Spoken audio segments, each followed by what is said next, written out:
guys, it's Fernanda. Welcome back to my channel. In today's video, I will be talking about what I'm doing for my listening center. So if you are interested, then go ahead and keep on watching.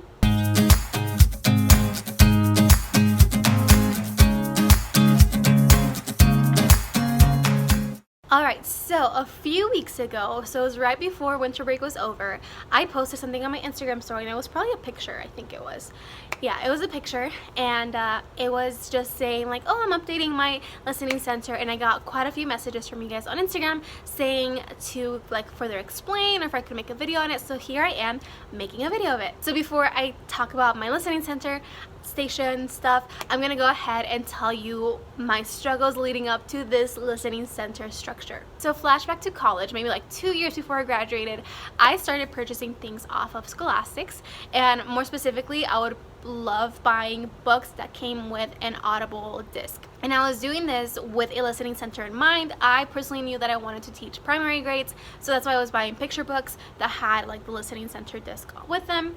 And I actually don't even know where they are anymore. They're probably somewhere here in the classroom. I don't really know. If not, they're probably at my dad's house or my apartment. So like I said, I was just buying these kinds of books because I wanted to build up a listening center library, as well as just like a regular library, because you could use those books for just your regular library. So then flash forward to when I actually got hired as a kindergarten teacher and I was able to see what was in my classroom.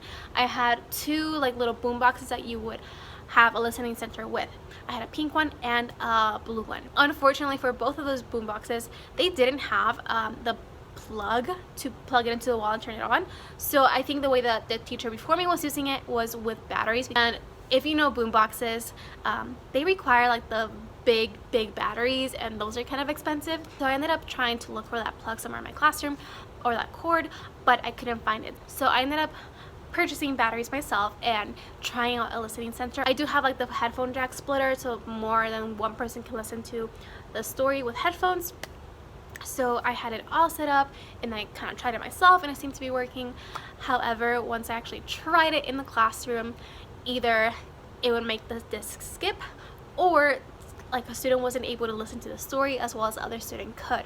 So it was very problematic, and it was just making things not run smoothly, and it was very frustrating. So I started looking into other things. A lot of you suggested Get Epic, and I love Get Epic. I personally use it in the classroom, but I wasn't able to use it as a listening center because we don't have iPads, and I think Get Epic is only compatible with Apple products or like Google Store products, and we don't have that, unfortunately. We have Kindles, which runs on the Amazon App Store, so it's a completely different platform that does not have the Get Epic app. So that was not an option for me. And then another problem I ran into was that I couldn't just look up read alouds on YouTube on my Kindles because the Wi-Fi was very spotty, and I think it's because we all kind of have centers around the same time. We're all using our tablets around the same time, and I mean everybody, and I mean like the kindergarten team. So Wi-Fi was either very spotty, very slow, or just was not connecting at all. So obviously I wasn't able to rely so much on Wi-Fi, and I also didn't want my kids to just be watching random videos, because it's very easy to go on YouTube and just click something else and watch something else. So I ended up downloading the videos I found on YouTube and then saving them on my Kindle. I saved them on the memory card, that way they didn't need Wi-Fi to work. And honestly, I think I also have that as a backup in case Wi-Fi is not working or something like that. So what I had was a collection of videos. Kids would swipe through them, and the thumbnail of the video luckily was the front cover. I don't know how that happened, but that's just how it worked out.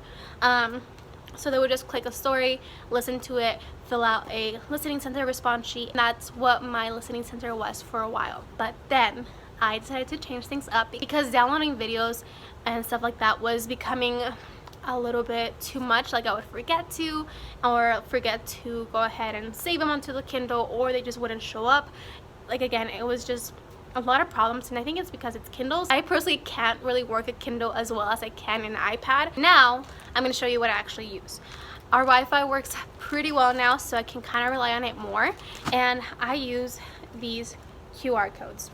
I will link these down below. They are about 16 or 20. I can't remember exactly how many there are. And I found them off of Teachers Pay Teachers for $2. But I also found another resource that has way more options and it's free. So I'll link that one down below as well. So like I said, it comes with about 16 or 20, the one from TPT. And it has the book cover and a QR code. And as you can see, it also looks a little bit cute because it has a cute polka dot pattern. So I just printed 2 sheets in 1 sheet. Does that make sense? I hope so. And then I laminated them, I hole punched them, and I have them on a book ring. So these are the ones that you actually have to pay for on Teachers Pay Teachers for $2. These are the ones that are free on the other website that I'll again link down below. And it's a ton of them, as you can see. They're not as cute as these, but sometimes you don't need cute stuff for things to work. So it's a lot of them. And then before I show you how it works, I'll go ahead and show you my response sheet that I created to go along with it. And it just looks like this. It's pretty simple. It's the name, date. They just have a date stamper that they'll just use, and then it says today I listened to the story. And then because it's not very easy to see the title of the story, if you go back, I did put labels on them so you can see that. So they're easier to read and they're easier to copy down onto the paper. So my students will write the title, write their favorite part of the story, draw a picture, and give a thumbs up or thumbs down if they liked it or not. So now I'm going to show you how they actually work. My kids love being able to do this, and I actually have to close a ton of tabs with them. So I just downloaded a QR reader app, and it's just this one right here. So I click on it, or my students will click on it. And I did have to model this maybe like 2 times, but now they're able to do it by themselves. And as you can see, the camera will show up. So they'll just look through the stories. They will, actually this one doesn't work. If you get the one from TPT, the Tickle Monster story does not work, so just so you know. Let's say they want to read Stella Luna, take a picture of the QR code. It will read it, it will make that noise. And then I taught my students to click on this long string of letters, which is the URL. And they'll just press play. And they will just go ahead and listen to that one. So yeah, that's pretty much it. But before I go, I do want to talk a little bit about how I manage it. So as you can see, there's a ton of options. However, I don't have a ton of options displayed for them at one given time because I don't want them to spend a ton of time looking through, I don't know if I want this book, maybe I want this book, oh wait a minute, I like the other book, let me find it.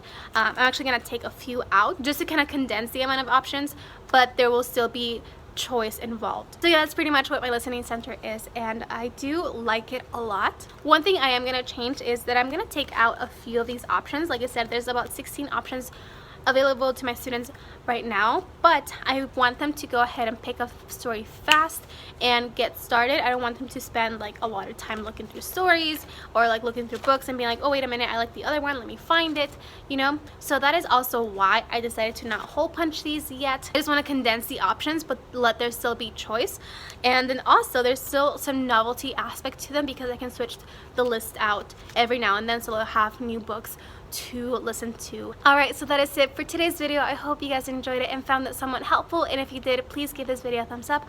Also, don't forget to subscribe if you haven't already. Thank you so much for helping me reach 30,000 subscribers. That is insane. But yeah, I really appreciate every one of you. So yeah, I will see you guys in my next video. Bye.